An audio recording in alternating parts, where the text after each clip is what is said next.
All right, so let's move on to the first land we would visited after we walked in, and that was Super Nintendo World, and that was on purpose because one, Jared was very excited to see it, and secondly, one of the rides there tends to break down a lot, so we were like, well, let's do it early.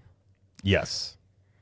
I loved it. I was very happy walking in there. I mean, obviously, You're grinning. I you was. don't grin. I was super happy. Listen, it's a known thing. I mean, you have it in Hollywood, you have it in Japan, but this is the first time I ever got to experience it. I mean, it was literally like walking into the video game. It's got tons of moving things, kinetic stuff. The theming, the actual immersion of in that land is insane. Yeah, I mean, it's insane. The scale of like just how big, like when you're in the ride queues of everything is very like tall ceilings. All the restaurants, super tall ceilings. The restaurant chairs are themed. Like there was really no shortcuts in the theming stuff. And somebody was even saying, I knew this a couple weeks ago, but Nintendo had came in and they actually had to repaint some things because it wasn't quite the shade of green that they wanted. So, Nintendo being involved, like they're very controlling. So kind of like J.K. Rowling is with Harry Potter. Right. So, yeah, I mean, it was everything I thought it was going to be. I was very happy to be in here and experience it. I could have just stood there for a while, but I was like, we got to, trying to get as much stuff done in a day we could. But I want to come back in here and spend even more time for sure. Yes.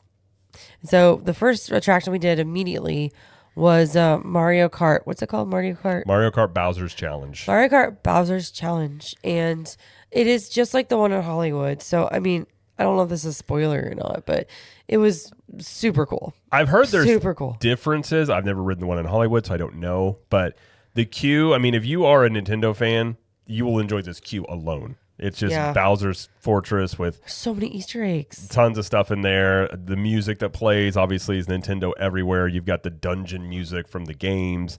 I mean, just walking through the queue alone, I was happy. You got a big Bowser statue and everything like that. Like, it's one of those queues where you're not going to be bored looking around. Like, there's so much to take in.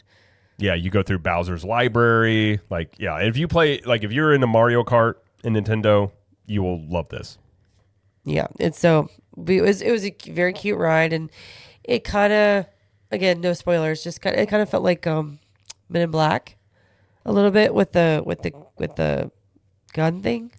A little. I mean, you have a steering wheel, and then it's using augmented reality. So you have goggles you put on, and then where you look, you use that to kind of like shoot at stuff. So, yeah, but it was fantastic. Yeah, a lot of re-rideability because you have you can get higher scores and you can earn things. If you get the power up band, you can earn coins that it keeps track of all that stuff and your scores and everything.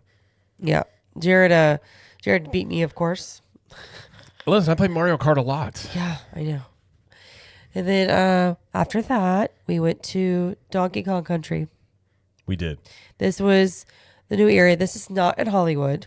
So this was new. It's in Japan, though, right? Yeah, it opened in Japan in December. That's right. So Donkey Kong Country is new to the U.S. And this is Minecart Madness in it. And this is, I would say, the ultimate Donkey Kong game. This is the one that I played.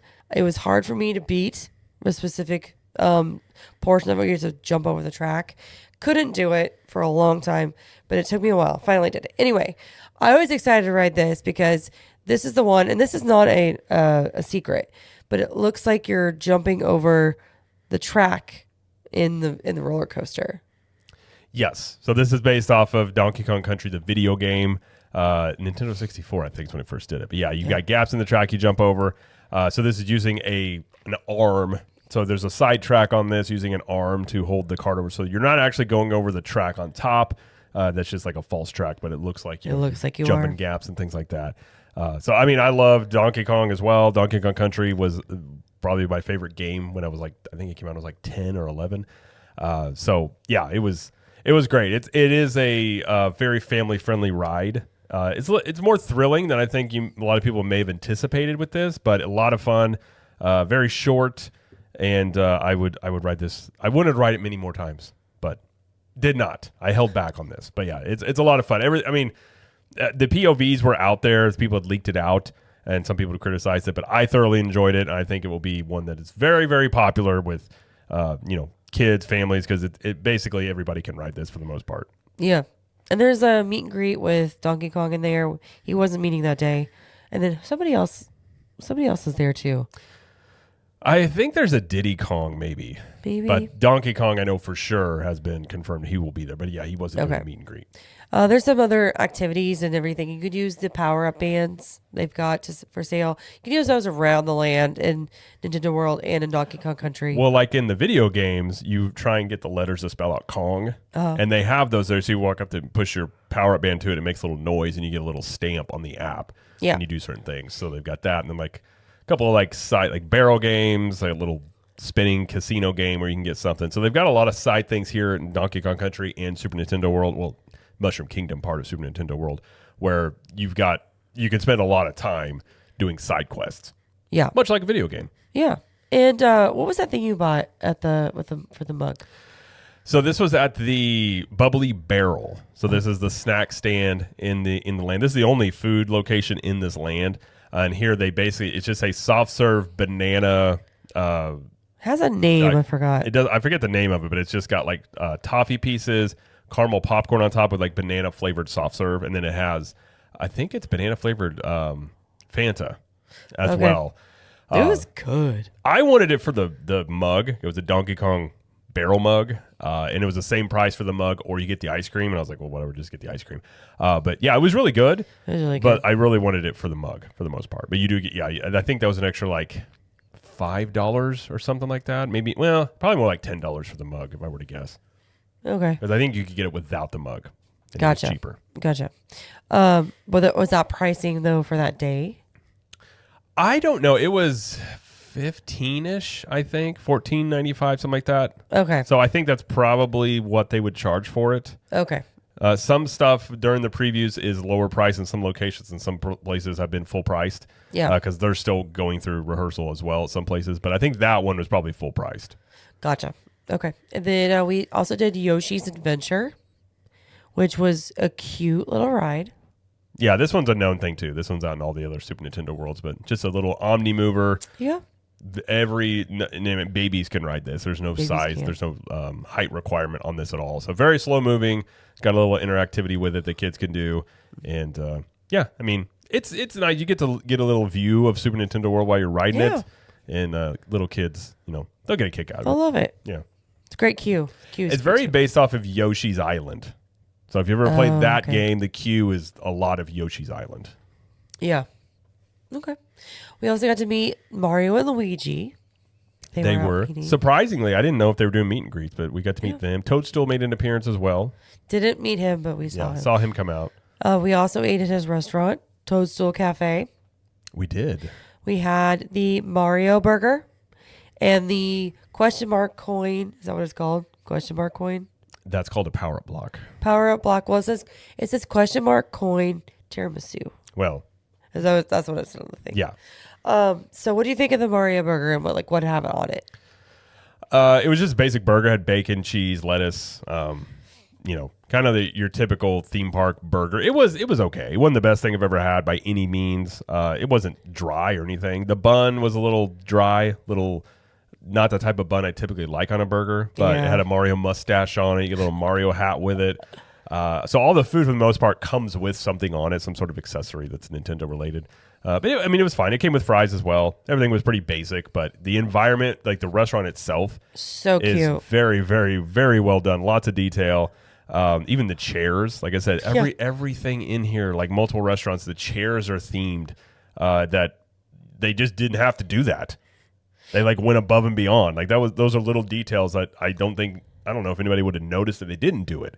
Yeah. But the fact that they did it, I think, is pretty remarkable. And there is a little bit of interactivity in the restaurant, which is kind of cool. You just have to pay attention to the walls. It kind of has that aspect to it. So it's got some stuff going on in there that's really cool. It's got plenty of seating in here. Like I said, very tall ceilings all over the place. So it's much bigger inside than it looks like from the outside. Because you look from the outside, it looks like a mushroom when you walk in, but it's very deep and pretty big back there. Yeah. And we also the tiramisu for just for a review of that. It was pretty good. It was like very, very coffee flavored. And it was kind of deconstructed where it was like moussey in the middle and then around it was like parts of the like it's like cookies almost. like shortbread kind of cookies on the outside to create the coin, Yeah, the kind block. of, yeah. But it was cute. I don't know if I get it again, but it was cute. I mean, kids will love this place. Yeah, But it was cute. So, anything else about this world? there's tons of side things you can do in here. Yeah. Like I said, I feel like we just scratched the surface. There's plenty of, there's merchandise places, popcorn buckets. There's little, like, if you have the power up band, which that's an extra fee charge, so those will cost, I think there's like $50 a piece, Yeah. roughly $45, maybe $49 a piece. But it allows you to, like, and you see the blocks, you can go up and hit them, and they make a little coin noise. You can interact with certain, like, they've got musical elements. They got like a little casino thing, like in the games. So it's a lot of extra things you can do with the power up bands, and it tracks it in the app. So if like for our kids, they will love that part of it. So there's the rides, and then there was another Bowser Jr. area, which I can't quite remember what that was, but that was another thing you can do in here as well. We haven't. We'll have to do that So next time. yeah, it's 2 stories, lots of stairs for sure here. Lots of stairs. But you can go up top. They have little telescopes. You can have like AR augmented things you can look through on it. So there's a lot of things you could explore in here and really check out all the nooks and crannies in for sure. Especially if you're a Nintendo fan.